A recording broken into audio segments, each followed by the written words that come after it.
Let's get a little bit more reaction now to that unemployment figure. As we noted, 23.3%, yes, but 2.2 million people still losing their jobs. More than 5.2 million people exiting the labor force effectively because they just could not look for work. COSATU's Matthew Parks joins us now on the video link as well. Now, Matthew, thank you so much for the time. Appreciate it. The numbers come out. Perhaps a little shocking to have gone down instead of gone higher, but the data itself makes for some interesting reading. Your sense as COSATU to what has gone on in that second quarter? Yes, no, thanks. I mean, look, it can't be a surprise. We all expected to lose at least 1 million jobs during this quarter. The losses are quite painful. There's 2.2 million jobs were lost. But I think also it is an unusual quarter because the economy was under a massive lockdown. So many of those jobs were lost because of companies which were forced to close. We hope that many of them will be recovered. But I think given the deep economic recession we are in, many of those jobs are likely to be lost for quite some time. So it really is once again, another painful reminder that government and business have failed to grow the economy, have failed to create jobs. And we now really need to throw everything we can at growing the economy, at stimulating it, at saving and creating jobs for millions who are unemployed.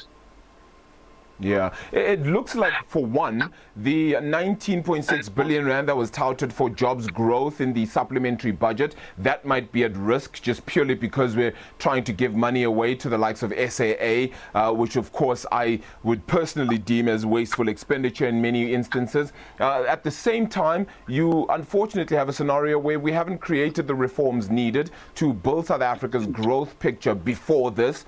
Plus, you sit at a time where we still haven't gotten that supposed plan where, you know, the president was supposed to tell us where to from here. And the medium-term budget policy statement is only next month. Do we know where we're going, or are we just a lost country at this point in time? Look, from our side as COSATU, we often have felt, and we still do feel significantly, that government and business don't grasp the extent of the crisis we are in.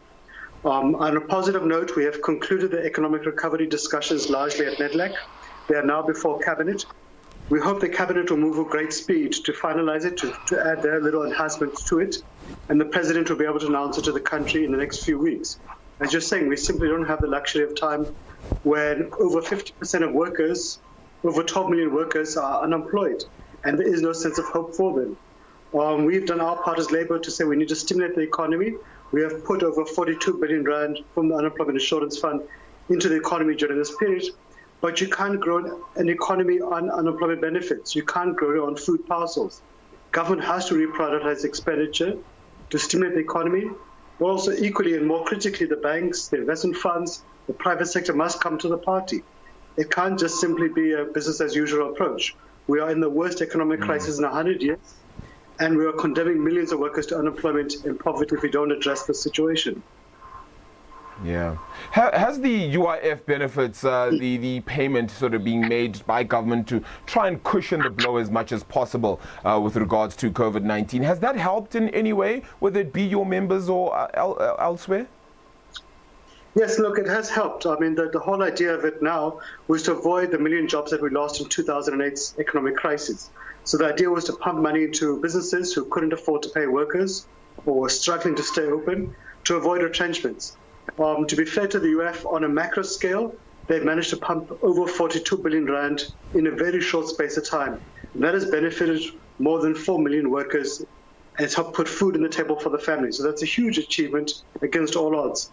But of course, equally frustrating is that there's almost 1 million workers whose applications to the UF have not been dealt with yet, for a variety of technical and other reasons.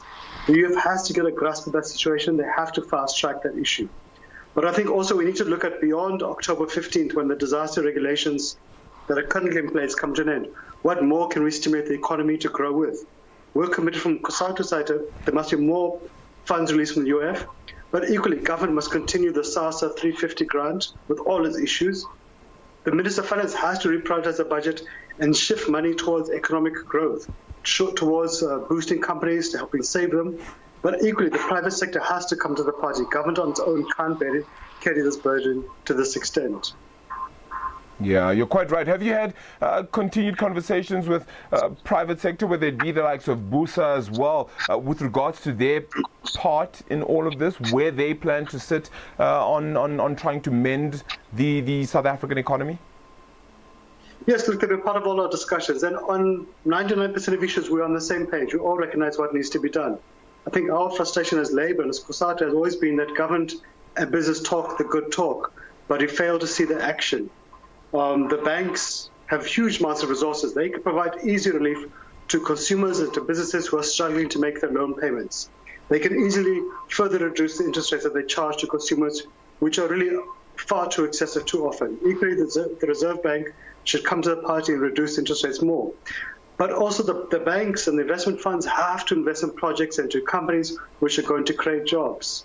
One of our most frustrating points as COSATU during this period has been that the 200 billion rand credit guarantee scheme, which was announced by the president 6 months ago, only about 7.5% of it has been dispersed to date by the banks. So if government and the banks are not going to get the act together and start injecting cash into this economy, we're going to head towards an economic depression. And all we are saying is that they must do what has been done in the United States, in Europe, in Russia and China, inject money to the economy, reprioritize it, sure, but put job creation as the number one priority. Matthew Parks, COSATU Parliamentary Coordinator, thank you so much for the time, for joining us this afternoon with your reaction to those jobs numbers, of course, coming out at 23.3% for the second quarter. All right.